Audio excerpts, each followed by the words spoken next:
Hey guys, this is Don 1151 and Mekkah, Yo, and you're watching Chapter 18 of his Fire Emblem 11 Part 5 0% code playthrough.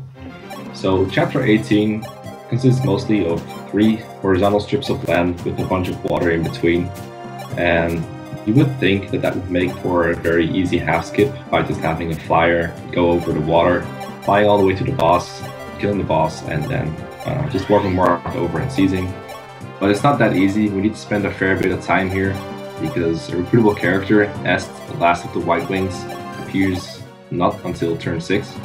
So we have to hold off the enemies until then, and they're pretty strong.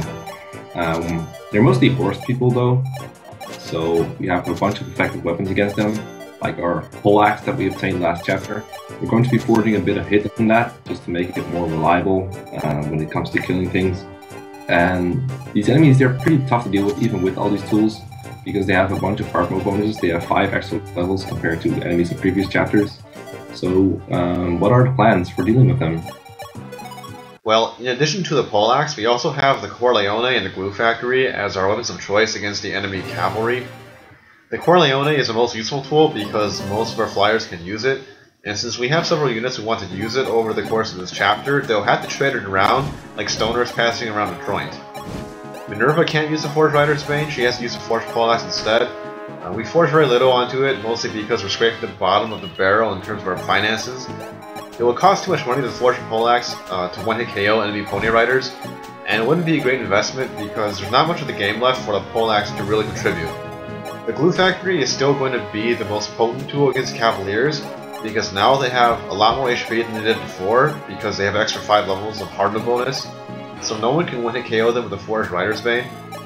But because the Wing Spear has a bigger forge than the Rider's Bane, Caeda has just enough attack to one-hit KO every single Cavalier here, regardless of any fluctuation in their HP or defense. The Horsemen are much more frailer than the Cavaliers, so one-hit KOing them with the Forged Rider's Bane is still within reach for even Catria, who is still a Pegasus Knight. On the other hand, the Paladins are too bulky to one-hit KO at all, so in order to kill them we need to do some chip damage beforehand, and the easiest way to do that is to snipe them from across the river with our 2 ballisticians. So the water is very useful here because we deploy our full fleet of Draco Knights, and this way we can assault them out of nowhere and attack them before they can even get to us, before they can even move. The rest we need to hold off with the rest of our units, like Samson and Astrum. They're pretty fast, so they can kind of survive. Our formation for our Draco Knights is pretty important here to keep the most frail ones, like Jagan, alive. This is also why we use the Draco Shield on Pala to divert her elsewhere. Like one of them is going to attack Wendell because he's so weak defensively and has low luck. Zane also sees some use in this chapter. We deployed him and then he transformed into Pala, who is basically our strongest Draco Knight at this point, and he's going to help form that little wall to block these 2 enemy Cavaliers from potentially attacking Jagan. Instead, they're going to go over and try to attack Wendell and George. One of them attacks Wendell because he has weapon triangle advantage against Wendell, who's currently using 11 sword, and Wendell's defensively pretty weak.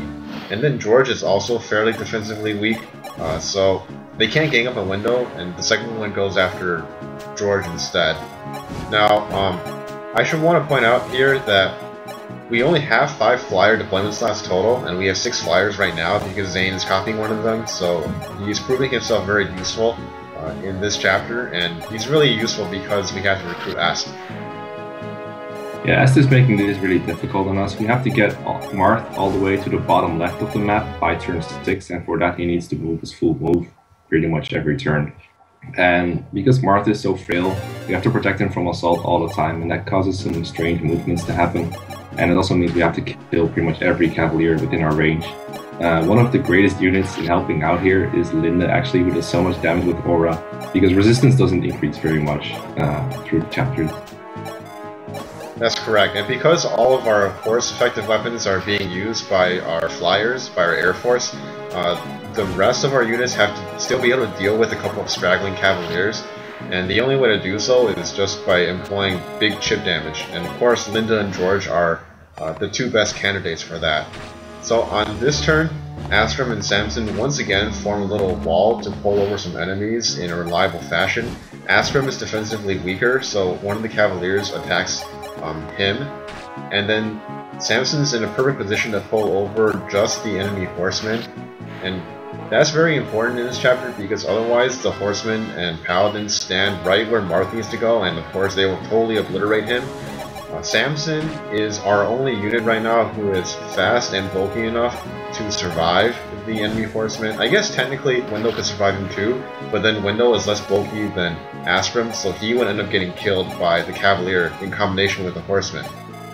So after pulling over those two promoted enemies, they are in range of being killed by our horse slaying units again, and Katria takes the Corleone and can just barely reach level 10 with that kill, so she is ready to promote for a future chapter. So Marth is pretty much in range for S now to recruit herself from the spot where she appears. Boa follows him around because he's gonna warp him. S brings to us the Mercurius, which is the A-rank sword that we've been missing for a while. And now we can just warp Marth over and seize after we get rid of this boss.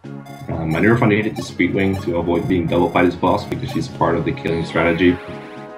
She's going to use the Hauteclere because it has a bit more accuracy than the Poleax, even with the hit force onto it. Caeda gets a bit of extra weapon EXP, and then she's just going to finish off this boss with the good old Blue Factory.